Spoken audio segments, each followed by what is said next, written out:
Local news that impacts you. We've got you covered. We're on your side. On your side, this is News 12 First at 5. Two local students out of the hospital this afternoon after a school bus crash in Aiken County. We'll have the latest on their injuries and why officials say the bus driver is at fault here. But first, an Aiken family searching for answers after this woman, both a wife and mother, is hit and killed on the side of the road. South Carolina Highway Patrol actively looking for the driver responsible for hitting and killing 48-year-old Irma Soto on Edgefield Highway. This is the flyer law enforcement just released asking for the public's help in finding them. And that is the suspect vehicle, possibly a 2010 to 2013 Nissan Maxima, damage to the hood area on the passenger side. That vehicle last seen driving south on Highway 19. That would be towards Aiken. Soto's family says what happened to her just isn't fair.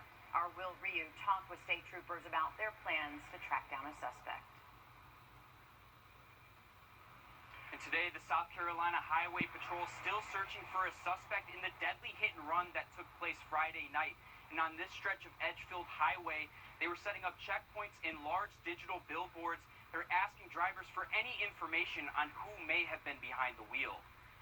And a memorial site sits right off the edge of South Carolina Highway 19 today. It lays no more than a few yards away from her home where Irma in a hit and run.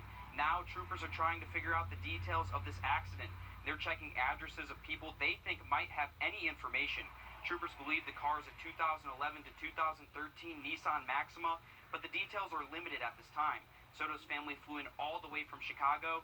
She leaves behind 6 children now who say she would have done anything for them. She was a very loving lady. She would help everybody. She would give you the shirt off her back for you. She was just there for everybody, and it's not fair that what happened to her. The South Carolina Highway Patrol says if you have any information, please contact them or Crime Stoppers. The family has also set up a GoFundMe, and that link is on our website. Coming up on News 12 at 6 o'clock, we talk with troopers about how difficult it is to solve these kind of cases. And our thoughts are certainly with the Soto family this evening. Will, thanks very much. Otherwise, this afternoon, we are looking a good bit better than what we've seen the past few days this week. Bluebird skies and lower humidity, very comfortable temperatures as well. Not quite as warm as what we were yesterday. We're still at 79 in Evans, 80 in Aiken, a little bit warmer here in Augusta, making it up to 83 degrees. Through this evening, perfect weather to fire up the grill. We are expecting generally 70s up until around sunset this evening, and then after that, we're going to be dropping into the 60s and seeing those lows bottom out close to 60 by tomorrow morning. We have generally clear skies and expecting clear skies up until around midnight tonight. Perfect opportunity to check out Saturn, Jupiter, and even Mars. We do have the chance for rain heading into the forecast tomorrow. We'll have to look at that coming up. Riley, thank you. New details and this new picture just into our newsroom within the last hour of that 12-year-old Aiken County student shot and killed over the weekend in his own home. The district telling us that Edward McKenzie Jr.'s funeral service it's going to be out of town on Sunday. We're also told the local memorial event is also planned for tomorrow. We're trying to get more details about that. Aiken Public Safety says the home of McKenzie was targeted by a gunman. First at 5, a 13-year-old runs away in Aiken, and now investigators are asking for your help finding her. The Aiken Department of Public Safety says 13-year-old Leilani Pruitt ran away from a family member's home on October 9th. They say they believe she may be with a young black male who drives a white sedan with tinted windows. If you have seen her, if you know where she could be, you're asked to call ADPS or Crime Stoppers at 1-888-CRIME-SC. New first at 5, 2 Aiken County students have now been released from the hospital following the school bus crash this morning. It happened in the Clearwater community just outside North Augusta, right around 7:30. State troopers say the bus driver is at fault in this. They say a special needs bus and a pickup crashed here after the bus driver tried to turn left onto Belvedere Road and pulled out in front of that truck. 2 young students taken off the bus in neck braces. We're told one of them experienced minor bruising, but 3 people in the pickup were also taken to a hospital to be checked out. They're expected to be okay. The school district says they're not yet releasing the names of the bus driver or the status of the name of the bus driver or their status of employment. One mom in Columbia is suing her child's school district after her daughter says she was sexually assaulted on a school bus. The lawsuit says the victim is a 5-year-old student at Brennan Elementary in Richland School District 1. Documents show she told her mom she was sexually assaulted by an older male student back on February 21st. The suit says the school found video of the student being assaulted on 3 different occasions during February. According to the district's bus policy, the boy should have been sitting in the back of the bus away from the younger students. A spokesperson with Richland School District 1 says the district does not comment on pending litigation. An Augusta teenager shot after Richmond County deputies say several young people were playing with a gun. It happened late last night on Haney Drive. Investigators say a 16-year-old was shot in the leg. The sheriff's office says the teenager was taken to a hospital, but the injury does not appear to be serious. Plans now for a funeral. They're underway for the University of South Carolina student who was killed. 19-year-old Sam Lawden of Cary, North Carolina, died early Saturday morning. His body was found in a rock quarry in the Olympia Grand area. Officials say Lawden was out with his friends when he hopped over a fence near the Vulcan Quarry and never came back. He will be buried Sunday in North Carolina. Police in Thompson are looking for the man who robbed a convenience store at gunpoint and got away with some cash. Officers are looking for this suspect. You can see he's been caught on camera robbing the Speedy Food Store on Gordon Street. That was back on October the 4th. Camera's also getting a shot of the car he sped away in. They're also looking for the driver of that car to question that person as a possible witness. Call the Thompson Police Department if you have any information about that armed robbery. A longtime Georgia sheriff has died from COVID-19 complications. Sheriff Pete Smith has served Sumter County in South Georgia since he was first elected back in 2004. Governor Brian Kemp sharing his condolences on Twitter today. He says Sheriff Smith was a good man, a dear friend, and dedicated public servant to his community. It is day 3 of early voting in Georgia, and for the 3rd day in a row. Happening tomorrow, Golden Harvest Food Bank is hosting a no-contact drive-through food distribution, just like the one you see here in these pictures. The mobile market will be set up at the USC Aiken Convocation Center. Pickup is from 10 a.m. until 2. All you need to bring is an ID. There will be another drive-through market this weekend. That'll be in the JBA parking lot Saturday from 10 to 2. Okay, the Burke County Sheriff's Office needs your help finding this pig's parents. Deputies posted this picture on their Facebook page saying they need help finding the owner. This little guy was found off Mark Walden Road near Corley Road. The Facebook post says if anyone knows whose pig this is, please contact us at the Sheriff's Office. Let's all help get this little pig back home. I don't know why that's so funny. That smile. Kind of mischievous look in the eye. Okay, these two sisters from the Low Country getting ready to make their network TV debut tonight. We're going to hear from them about their amazing race around the globe. Riley. We have beautiful weather out there this afternoon, but starting tomorrow, those rain chances will be going up. We'll have a look at how much rain we're expecting coming up.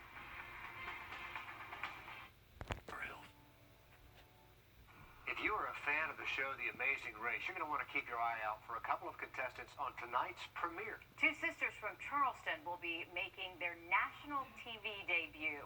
Kaylin and Haley Williams are both real estate agents in the Bluffton area. Together, they make up one of 11 competing teams in the show, which takes them all over the world. And during their time on set, the girls say people pegged them as the Southern Sisters. And here's what they had to say when asked if being Southern helped them at all in the competition. I think that when you do come from the South, I know that we were raised with a lot of manners and that we always hate to use the word, but Southern charm.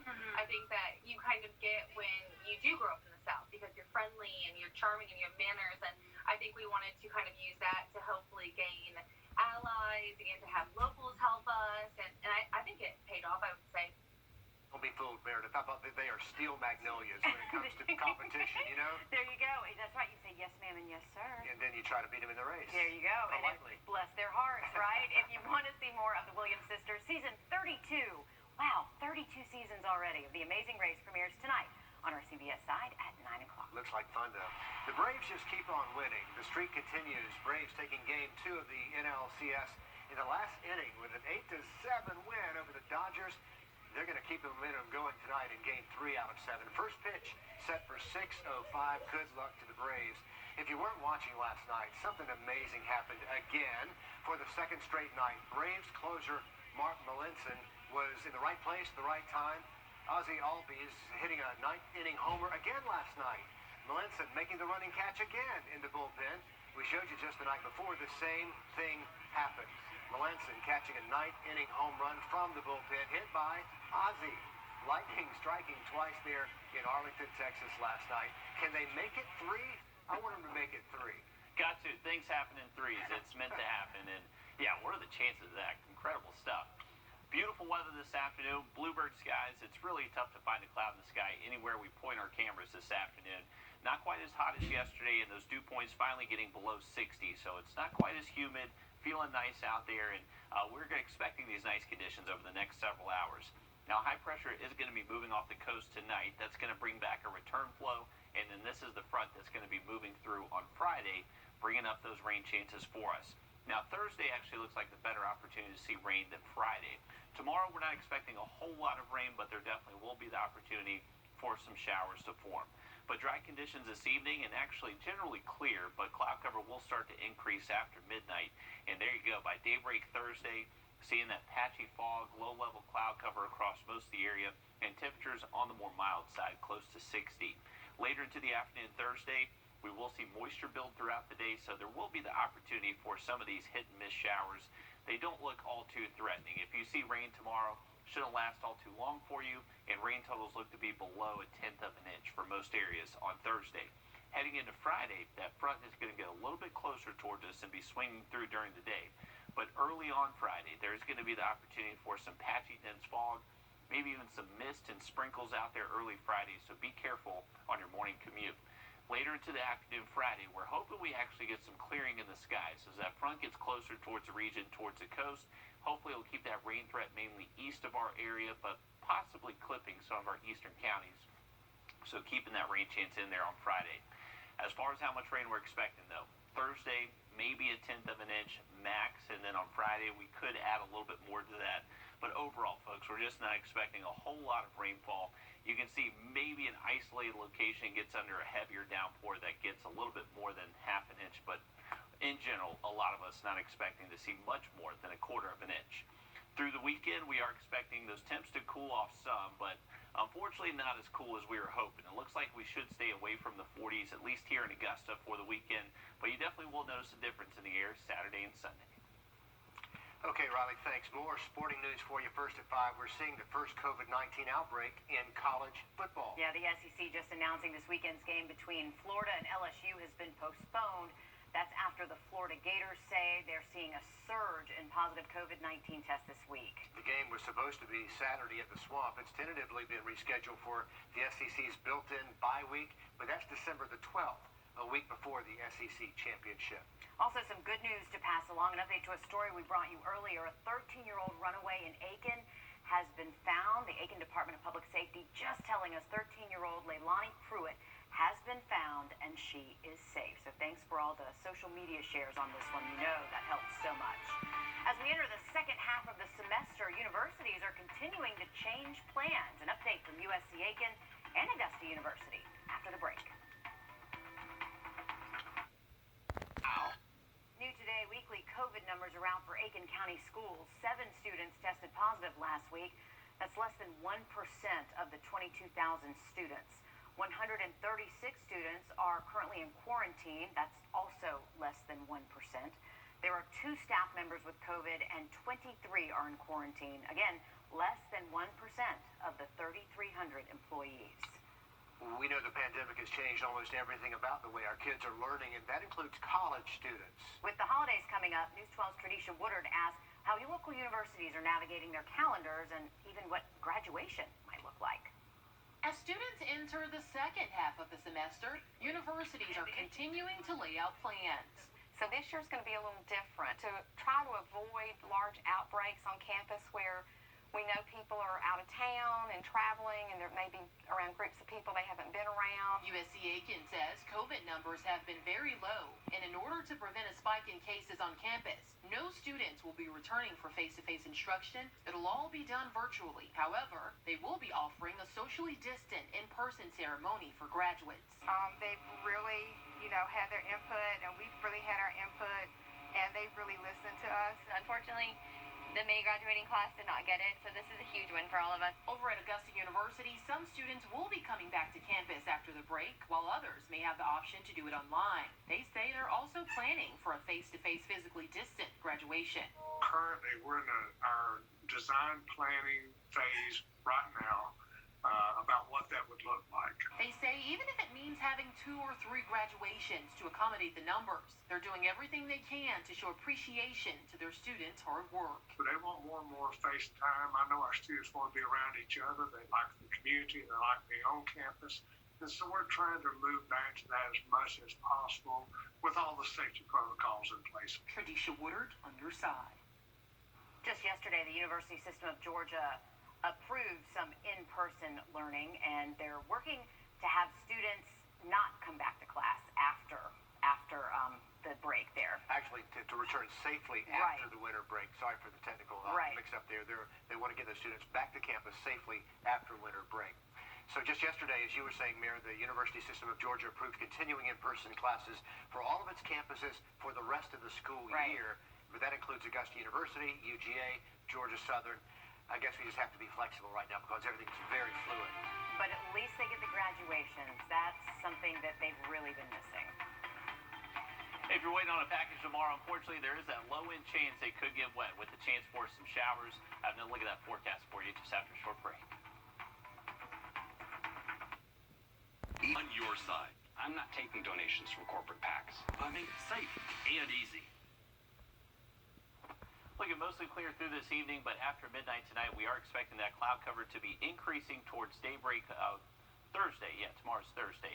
Once we get to tomorrow morning, we're expecting more clouds and sun, and those will likely give way to a few showers throughout the day on Thursday, but definitely not an all-day rain. I'd have the umbrella in the back seat just to be safe. We should still be able to warm up at least into the mid to low 80s. So most of the day tomorrow is dry, but there will be that opportunity to just see a brief shower, most likely into the afternoon. Mostly dry across the area again Friday, but just a few communities may be getting a quick little shower. By the weekend, we're completely dry. Those temperatures finally getting a little bit cooler with lows down to mid to low 50s. All right, thank you, Riley. Things have changed this election.